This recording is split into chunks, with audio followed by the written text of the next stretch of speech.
Bienvenue pour cette nouvelle séquence de paroles de la vie éternelle avec Marc Joseph. Nous sommes aujourd'hui le 22 juillet 2023. 22 juillet 2023, un jour de grâce avec Jésus-Christ. Un jour de grâce et de bénédiction. Parce que Jésus-Christ a promis d'être avec nous tous les jours jusqu'à la fin du monde. Si Jésus-Christ est avec nous, nous sommes dans sa grâce. Et toi, personnellement, Jésus-Christ te dit, je suis avec toi tous les jours, jusqu'à la fin du monde. Le crois-tu? As-tu cette conviction? Crois-tu à cette parole de Jésus, cette promesse d'être avec toi tous les jours, jusqu'à la fin du monde? Quant à moi, c'est la réalité de ma vie. Ce qui me tient, c'est de savoir quoi qu'il arrive. Jésus-Christ est avec moi. Sa présence ne me fera jamais défaut. Jésus-Christ est fidèle à ses promesses. En ce qui te concerne, je t'invite aussi à le croire. Jésus dit, tout est possible à celui qui croit. Je t'invite à croire que Jésus-Christ est avec toi. Il t'accompagne tous les jours, dans toutes tes activités, quoi qu'il arrive. Comme je dis souvent, je ne sais pas ce qui va arriver cette journée. Je ne sais pas comment la journée va se dérouler. Je ne connais pas les événements, les surprises qu'on peut avoir dans cette journée, bonnes ou mauvaises. Mais je sais une chose, c'est que quoi qu'il arrive, Jésus-Christ est avec toi, Jésus-Christ est avec moi, Jésus-Christ est avec nous, il nous accompagne. Et il a bien dit qu'il ne les mettra pas dehors. C'est lui qui vient à lui. Si tu crois en lui, tu viens à lui, il demeure toujours avec toi. Et rien et personne ne pourra le séparer de toi. Alors, pas de panique, bannis la peur, pas de déprime non plus, pas de découragement, parce que Jésus est là, il nous accompagne. Si nous arrivons à un niveau où nous ne pouvons pas, mais lui va prendre le relais. Si les chemins sont barrés devant nous, nous ne pouvons pas passer. Lui, il est le chemin. Il va nous ouvrir le chemin. Car Jésus-Christ t'accompagne pour veiller sur ton bonheur. Il t'accompagne pour t'apporter le bonheur, pour t'apporter la paix, pour t'apporter la grâce et le pardon. Je suis avec toi tous les jours jusqu'à la fin du monde. Et Jésus-Christ dit que tout pouvoir lui a été donné dans les cieux et sur la terre. Si Jésus-Christ est avec toi, eh bien rien ne peut te renverser. Et Jésus-Christ dit, tout est possible à celui qui croit. Si tu crois qu'il est avec toi, ben tout est possible pour toi. Alors, ouvre ton cœur, élève ton âme à Jésus-Christ et laisse-le t'accompagner. Sa présence est bienfaisante. Il n'est pas là pour te juger, te condamner, pour t'adresser des reproches, mais seulement pour te sauver, pour te faire du bien. Que son Seigneur soit béni et que toi aussi qui m'écoutes, tu sois richement béni. Je vais lire, toujours dans Marc chapitre 10. Et je vais lire cette fois-ci au verset 17. Marc 10, verset 17. Comme Jésus se mettait en chemin, un homme accourut et se jetant à genoux devant lui. « Bon maître, lui demanda-t-il, que dois-je faire pour hériter la vie éternelle ?» Jésus lui dit, « Pourquoi m'appelles-tu bon? Il n'y a de bon que Dieu seul. Tu connais les commandements.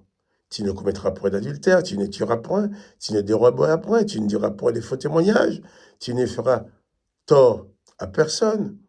Honore ton père et ta mère. » Il lui répondit, « Maître, j'ai observé toutes ces choses dès ma jeunesse. » Jésus l'ayant regardé, l'aima et lui dit, « Il te manque une chose. Va, vends tout ce que tu as, donne-le aux pauvres, et tu auras un trésor dans le ciel. Puis viens et suis-moi. » Mais affligé de cette parole, cet homme s'en alla tout triste, car il avait de grands biens. Voilà. Jésus qui se met en route Et cet homme vient devant lui, à genoux. Bon maître, lui demanda-t-il, que dois-je faire pour hériter la vie éternelle? Il y a une chose importante.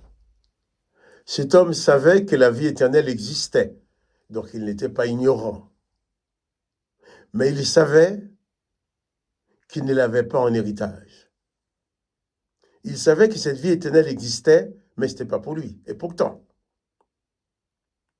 Jésus va lui citer les commandements. Et il va dire à Jésus, oh bien, j'ai observé toutes ces choses dès ma jeunesse.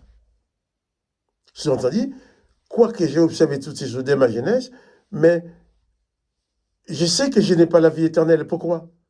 Mais parce que l'Éternel des armées avait dit, empêchons-les de vivre éternellement. Il le savait. Que dois-je faire? Et Jésus va lui dire, eh bien, tu as déjà observé toutes choses, mais il te manque une chose. Va, vends tout ce que tu as et donne-le aux pauvres, et tu auras un trésor dans le ciel. Ah, là c'est dur.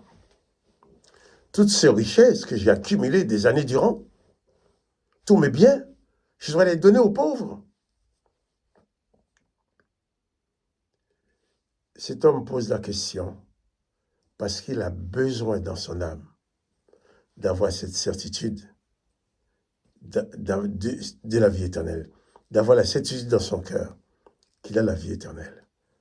Mais il savait que dans l'Ancien Testament, il n'y a aucune promesse. Il n'y a rien qui lui promet la vie éternelle. Alors il vient vers Jésus. Il pose cette question. Jésus lui met devant sa réalité. Tu connais les commandements. Jésus cite les commandements.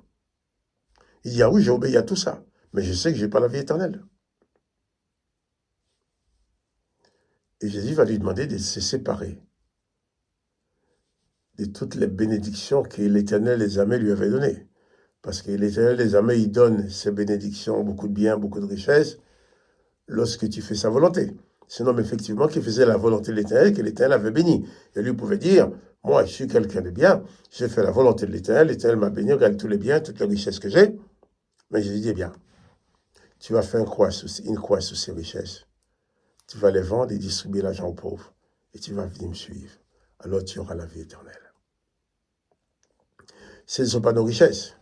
Ce n'est pas parce qu'après la mort, tu as beaucoup d'argent, on va dire beaucoup de prières, beaucoup de messes pour toi, que tu vas avoir la vie éternelle. Pas du tout. La vie éternelle réside dans la connaissance du Père de Jésus-Christ comme étant le seul vrai Dieu. Or, la vie éternelle, dit Jésus, c'est qu'ils te connaissent, toi, le seul vrai Dieu. Si tu veux avoir la vie éternelle, Jésus dit, il te manque une chose. Va vendre tous tes biens, distribue-les aux pauvres, et tu auras un trésor dans le ciel. Les biens terrestres ne nous procurent pas la vie éternelle. Les biens terrestres ne nous donnent pas accès à la vie éternelle. Mais Jésus-Christ, dans sa présence,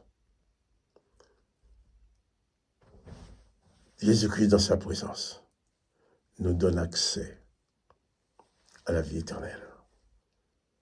Et quand il a dit à cet homme qu'il faut vendre toutes ces bénédictions-là, s'en séparer, pour avoir un trésor dans le ciel, le texte dit qu'il est parti tout triste, car il avait beaucoup de biens. Beaucoup. Mais beaucoup de biens qui ne peuvent pas lui faire accéder à l'éternité. Que le nom de Jésus-Christ soit béni. Jésus-Christ nous dit la vérité. Nous ne pouvons pas nous attacher aux biens terrestres plus qu'à l'éternité. Les biens terrestres, on a besoin d'une voiture, une maison pour vivre, on a besoin à manger, on a besoin de quoi de se vêtir. Mais tout cela ne fait pas le poids devant la vie éternelle. L'important pour nous, c'est d'accéder à la vie éternelle comme Jésus nous l'a promis. Que le nom de Jésus soit béni. Que toi aussi tu sois béni. Que la paix et la grâce du Christ soient sur toi. Seulement souviens-toi et n'oublie pas que Jésus-Christ est avec toi tous les jours, jusqu'à la fin du monde. Quant à moi, Marc-Joseph, je te dis, eh bien voilà, à demain. À demain pour une autre séquence de paroles de la vie éternelle.